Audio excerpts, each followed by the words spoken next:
द्वारका, जिसे भगवान श्री कृष्ण की नगरी कहा जाता है, एक प्राचीन और रहस्यमयी नगर है। हिंदू ग्रंथ में इसका उल्लेख महाभारत और भगवत पुराण में मिलता है। यह नगरी गुजरात में समुद्र के किनारे स्थित थी, लेकिन समय के साथ जलमग्न हो गई। तो आइए जानते हैं द्वारका से जुड़े कुछ प्रमुख रहस्य। इससे पहले आप मेरे चैनल पे नए हैं तो लाइक कीजिए, सब्सक्राइब कीजिए और बेल आइकन बटन को प्रेस कीजिए। महाभारत के अनुसार श्री कृष्ण मथुरा छोड़कर समुद्र तट पर एक नई नगरी बसाई थी, जिसे विश्वकर्मा ने बनाया था।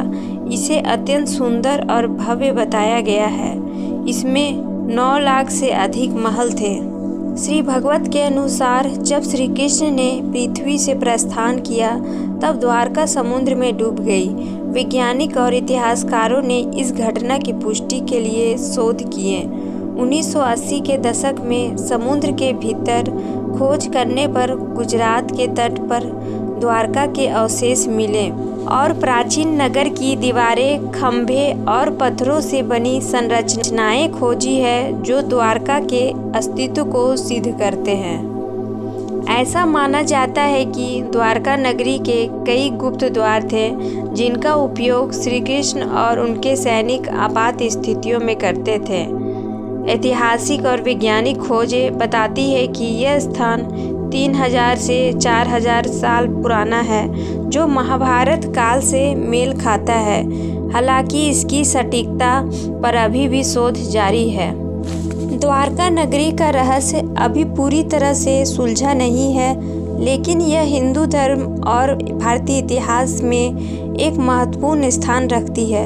अगर समुद्र में मिली संरचनाएं महाभारत की द्वारका से जुड़ी है, तो यह भारतीय इतिहास की सबसे बड़ी खोजों में से एक होगी।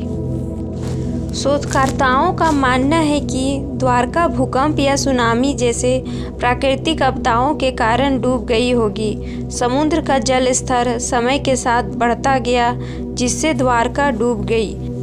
अब तक मिले प्रमाणों के आधार पर यह कहना कठिन है कि समुद्र में मिली संरचनाएं वही द्वारका है जिसका उल्लेख महाभारत में हुआ है, लेकिन यह निश्चित है कि हजारों साल पहले इस क्षेत्र में एक समृद्ध नगर था, जो बाद में जलमग्न हो गया।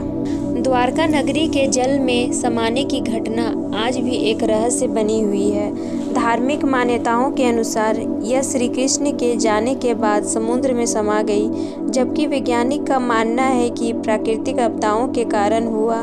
चाहे जो भी कारण हो, द्वारका का रहस्य, इसकी खोज हमें हमारी प्राचीन सभ्यता के गौरवशाली अतीत की याद दिलाती है।